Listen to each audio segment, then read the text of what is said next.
सपा के पूर्व जिलाध्यक्ष वीरेंद्र गोयल ने पार्टी प्रत्याशी मौलाना मुहिबुल्लाह के खिलाफ मोर्चा खोल दिया है। आरोप है कि सपा प्रत्याशी मुहिबुल्लाह उन लोगों के यहां जा रहे हैं जिन्होंने आजम खां व उनके समर्थकों के खिलाफ फर्जी मुकदमे दर्ज कराए हैं। सपा नेतृत्व को रामपुर में आजम खां के समर्थकों को साधना टेढ़ी खीर साबित हो रहा है। आजम के बेहद खास माने जाने वाले सपा के पूर्व जिलाध्यक्ष वीरेंद्र गोयल ने पार्टी प्रत्याशी मौलाना मुहिबुल्लाह के खिलाफ मोर्चा खोल दिया है। इतना ही नहीं, उन्होंने मुहिबुल्लाह पर गंभीर आरोप लगाते हुए बसपा के प्रत्याशी जिशन खां को चुनाव लड़ने का ऐलान किया है। रामपुर में जब सपा का जिला कार्यालय सील किया गया तब वीरेंद्र गोयल ने अपनी जमीन पर नया कार्यालय खुलवाया है। आजम के साथ ही गोयल के खिलाफ भी बकरी चोरी समेत करीब 11 मुकदमे दर्ज है। वीरेंद्र गोयल समेत आजम समर्थकों का आरोप है कि सपा प्रत्याशी मुहिबुल्लाह उन लोगों के यहां जा रहे हैं जिन्होंने आजम खां व उनके समर्थकों के खिलाफ फर्जी मुकदमे दर्ज कराए हैं। गोयल का कहना है कि आजम खां के समर्थक मुरादाबाद में सपा प्रत्याशी रुचि वीरा को लड़ रहे हैं, लेकिन मजबूरी में रामपुर में निर्णय बदलना पड़ा। रामपुर में तो मुहिबुल्लाह के लिए हेलीकॉप्टर से पार्टी का सिंबल लेकर आए सपा प्रदेश अध्यक्ष नरेश उत्तम तक ने जिला कार्यालय पर आना मुनासिब नहीं समझा। आजम खां के समर्थकों का कहना है कि अगर अखिलेश यादव रामपुर से चुनाव लड़ते तो उन्हें सिर्फ पर्चा भरने के लिए ही आना होता, बाकी सब वे संभाल लेते। खैर, सपा के स्थानीय नेताओं का कहना है कि मुहिबुल्लाह की टीम स्थानीय स्तर पर मतभेदों से अच्छी तरह वाकिफ नहीं है, इस वजह से भी दिक्कतें आ रही है। इस बारे में सपा प्रत्याशी मुहिबुल्लाह का कहना है कि वे तो यहाँ सभी को जोड़ने के लिए आए हैं, इसलिए सबके यहाँ वोट मांगने जा रहे हैं। वीरेंद्र गोयल का कोई गलतफहमी हो गई थी जिसे दूर कर लिया गया है। लोकसभा चुनाव जैसे जैसे नजदीक आ रही है वैसे वैसे तमाम राजनीतिक दलों के दिल की धड़कनें बढ़ती जा रही है। सभी दल देश भर में तबड़तोड़ रैलियां कर रहे हैं। इस बीच कांग्रेस नेता राहुल गांधी शुक्रवार रात तमिलनाडु के सिंगनल्लूर में एक मिठाई की दुकान पहुंचे, जहां मौजूद लोग उन्हें अपने बीच देख हैरान हो गए। दुकानदार और वहां काम करने वाले लोगों से बातचीत करते हुए राहुल गांधी ने 1 किलो अपने पसंदीदा गुलाब जामुन खरीदे। दुकान के मालिक ने बताया कि जब राहुल गांधी आए तो हमें ऐश्वर्य हुआ है। वह एक बैठक के लिए कोयम्बटूर आ रहे थे, चूंकि उन्हें गुलाब जामुन पसंद है तो उन्होंने 1 किलो मिठाई खरीदी। उन्होंने प्रदर्शित अन्य मिठाइयों को भी स्वाद चखा। मुझे खुशी हुई कि वह हमारी दुकान में आए। हमारा स्टाफ भी उन्हें देखकर खुश हुआ है। वह वहां 25 से 30 मिनट तक रहे। हमें कोई अंदाजा नहीं था कि वह रुकेंगे। हमने उससे भुगतान ना करने को कहा, लेकिन वह आ रहे हैं। इस दौरान उन्होंने कैश में पेमेंट किया। शुक्रवार को इससे पहले राहुल गांधी ने तमिलनाडु के तिरुनेलवेली में एक चुनावी जनसभा को संबोधित किया। इस दौरान उन्होंने तमिल संस्कृति, भाषा और इतिहास की सराहना करते हुए कहा कि इससे बहुत कुछ सीखा जा सकता है। यही वजह है कि कांग्रेस ने अपनी भारत जोड़ो यात्रा तमिलनाडु से ही शुरू करने का फैसला किया था। उन्होंने कहा कि मोदी एक देश, एक नेता और एक भाषा की बात करते हैं, लेकिन हमारे लिए सब बराबर है और जरूरी है। तमिल, बंगला और अन्य भाषाओं के बिना भारत पूरा नहीं हो सकता है। लोकसभा चुनाव के लिए बसपा और उसके सहयोगी दल 400 पार के नारे के साथ चुनावी मैदान में उतरे हैं। लगातार तीसरी बार जबरदस्त बहुमत से सत्ता में लौटने की बीजेपी की कोशिश कुछ मुद्दों पर ठीक नजर आती है। इनमें सबसे बड़ा मुद्दा राम मंदिर का है। राम मंदिर का मुद्दा बसपा के एजेंडे में सालों से शामिल रहा है। राम मंदिर बन चुका है और पार्टी इस मुद्दे को बनाने में भी जुटी है। प्रधानमंत्री मोदी ने इस साल 22 जनवरी को राम मंदिर में प्राण प्रतिष्ठा की थी। वहीं कई विपक्षी दलों ने इस समारोह से दूरी बनाई थी। ऐसे में सवाल पूछा जा रहा है कि बसपा और एनडीए के लिए राम मंदिर और हिंदुत्व का मुद्दा कितना कारगर होगा। इस सवाल का जवाब सीएसडीसी और लोकनीति प्री पोल सर्वे के जरिए तलाशने की कोशिश की गई है। सीएसडीसी और लोकनीति के सर्वे में कई चौंकाने वाली बातें सामने आई है। सर्वे में खुलासा हुआ कि 10 में से 8 हिंदू धार्मिक बहुलता को अपनाते हुए और महज 11% लोग ही भारत को हिंदुओं के लिए देखते हैं। आश्चर्यजनक रूप से पुरानी पीढ़ी के 73% लोगों की तुलना में 81% युवा विविधता और प्राथमिकता दे रहे हैं। सर्वे में लोगों से पूछा गया कि क्या राम मंदिर ने हिंदू पहचान को मजबूत किया है। इसे लेकर 48% ने माना कि राम मंदिर ने हिंदू पहचान को मजबूत करने में मदद की है, तो 25% ने कहा कि इसका ज़्यादा प्रभाव नहीं हुआ है। वहीं 24% ने इस पर कोई प्रतिक्रिया नहीं दी है। सीरिया की राजधानी दमिश्क वाणिज्य दूतावास पर हाल ही में हुए हमले के बाद ईरान बौखलाया हुआ है और इजराइल को सबक सिखाने की कसम खाई है। ईरान ने दमिश्क हमले के लिए इजराइल को जिम्मेदार ठहराया है। इसके बाद से इजराइल पर ईरान के हमले का खतरा भी बढ़ गया है। हालांकि विशेषज्ञों का मानना है कि ऐसे कोई अलग अलग तरीके हैं जिनसे ईरान जवाबी कार्रवाई कर सकता है। इन सभी तरीकों से तनाव का खतरा अलग अलग है। तनाव के खतरे को देखते हुए फ्रांस ने अपने नागरिकों को इजराइल, फिलिस्तीनी क्षेत्रों, ईरान या उसके सहयोगी लेबनान की यात्रा न करने की सलाह दी है। लेकिन वास्तव में आगे क्या होगा यह इस बात पर निर्भर करता है कि ईरान अपना बदलना लेने का तरीका क्या चुनता है। यह संभवतः इजराइल और हमास के बीच युद्ध की पृष्ठभूमि में आएगा। फ्रांसीसी थिंक टैंक जीन जारिंग्स फाउंडेशन के मध्य पूर्व विशेषज्ञ डेविड कल्फा ने कहा, तथ्य यह है कि इसमें शामिल कोई भी सरकार तनाव को बढ़ाना नहीं चाहती है, लेकिन ये भी जरूर नहीं है कि संकट बढ़े ही ना। उन्होंने न्यूज एजेंसी एएफपी के कहा कि उनका अनुमान गलत भी हो सकता है। उन्होंने कहा कि इसके परिणाम गंभीर भी हो सकता है। बता दें कि 1 अप्रैल को सीरिया की राजधानी दमिश्क में ईरान के वाणिज्य दूतावास की बिल्डिंग पर हुए हवाई हमले में ईरान के रिवॉल्यूशनरी गार्ड के 7 सदस्यों समेत 16 लोग मारे गए थे। तब से अब ईरान लगातार बदले की आग में जल रहा है। मारे गए लोगों में सबसे सीनियर ब्रिगेडियर जनरल मोहम्मद रजा जाहिदी शामिल थे। वह ईरान के विदेशी सैन्य अभियानों के चलाने वाले कुद्स फोर्स के एक सीनियर कमांडर थे। ईरान और सीरिया ने इस हमले के लिए इजराइल को जिम्मेदार ठहराया है। हालांकि ईरान ने इस हमले में अपने शामिल होने की पुष्टि नहीं की है।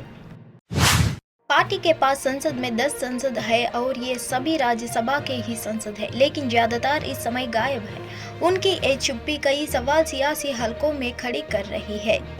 आज आम आदमी पार्टी से जुड़े 1 या 2 नहीं 3 बड़े घटनाक्रम हुए हैं। अतिशी ने राष्ट्रपति शासन लगाने की साजिश का आरोप लगाया है। वही डिप्टी सीएम रहे मनीष सिसोदिया ने अंतरिम जमानत के लिए कोर्ट का दरवाजा फिर खटखटाया और 10 सांसदों वाली आम आदमी पार्टी के ज्यादातर सांसद इस मुश्किल घड़ी में गायब से हो गए हैं। वे उतनी मुखरता के साथ अरविंद केजरीवाल और पार्टी का साथ नहीं दे रहे हैं। इससे आम आदमी पार्टी में टूट को लेकर सवाल उठ खड़े हुए हैं। क्या आम आदमी पार्टी में बड़ी टूट होने वाली है? आज आम आदमी पार्टी को तरफ से दिल्ली सरकार में मंत्री अतिशी ने बड़ा आरोप लगाया है। प्रेस कॉन्फ्रेंस करके अतिशी ने कहा कि उन्हें ये पता चला है कि दिल्ली में राष्ट्रपति शासन लगाने की साजिश हो रही है। अतिशी ने अपने आरोप को साबित करने के लिए कोई लिखित या वीडियो सबूत तो प्रेस कॉन्फ्रेंस में नहीं दिए, पर ये जरूर कहा कि उन्हें ऐसा उपराज्यपाल के व्यवहार की वजह से लग रहा है। उन्होंने कहा कि दिल्ली में वरिष्ठ अधिकारियों को तैनाती नहीं हो रही है, जबकि कई पद खाली है। साथ ही उपराज्यपाल लगातार केंद्र सरकार को पत्र लिखकर राज्य सरकार की शिकायतें कर रही है। अतिशी ने मंत्री पद से राजकुमार आनंद के इस्तीफे को भी बीजेपी की इसी साजिश का हिस्सा बताया है। लोकसभा चुनाव को लेकर बिहार की राजनीति में उठापटक जारी है। इस क्रम में शुक्रवार को रजत को बड़ा झटका लगा जब रजत के पूर्व राज्यसभा सांसद डॉक्टर अहमद अशफाक करीम ने पार्टी से इस्तीफा दे दिया है। सीमांचल में यह रजत के लिए एक बड़ा झटका माना जा रहा है। रजत सुप्रीमो लालू यादव को भेजे पत्र में अशफाक करीम के पार्टी को लेकर गंभीर आरोप लगाए हैं। अहमद अशफाक करीम ने लालू यादव को एक पत्र लिखा जिसमें उन्होंने आरोप लगाया कि आप जाति जनगणना करने का दावा करते थे, जिनकी जितनी भागीदारी उसकी उतनी हिस्सेदारी का नारा देते थे, लेकिन आपने मुसलमानों की हकमारी की है। अशफाक ने अपने पत्र में लिखा कि अपने मुसलमानों को उनकी आबादी के अनुरूप तो दूर सम्मानजनक हिस्सेदारी भी नहीं दी, इसलिए इस परिस्थिति के रजत के साथ राजनीति करना मेरे लिए संभव नहीं है। अंततः मेरे इस त्याग पत्र को स्वीकार करें। मैं आपके बेहतर स्वास्थ्य की कामना करता हूं। इससे पहले अशफाक करीम 4 अप्रैल को दिए गए एक इंटरव्यू में इस बात का संकेत दे चुके थे। इस तरह से रजत के पूर्व राज्यसभा सांसद अशफाक करीम ने मुसलमानों की हकमारी का आरोप लगाते हुए पार्टी से इस्तीफा दे दिया है। बता दें कि अशफाक करीम को ना तो इस बार रजत की तरफ से राज्यसभा भेजा गया और ना ही उन्हें लोकसभा का टिकट दिया गया है। इसे लेकर वह पार्टी के लगातार नाराज चल रहे थे। लोकसभा चुनाव में टिकट को लेकर उन्होंने पार्टी के राष्ट्रीय अध्यक्ष लालू प्रसाद यादव और तेजस्वी यादव से संपर्क भी करने की कोशिश की थी, लेकिन किसी सीट पर उनके लिए बात नहीं बन पाई और उन्हें लोकसभा का टिकट भी नहीं दिया गया। ऐसे में उन्होंने पार्टी छोड़ने का फैसला किया है।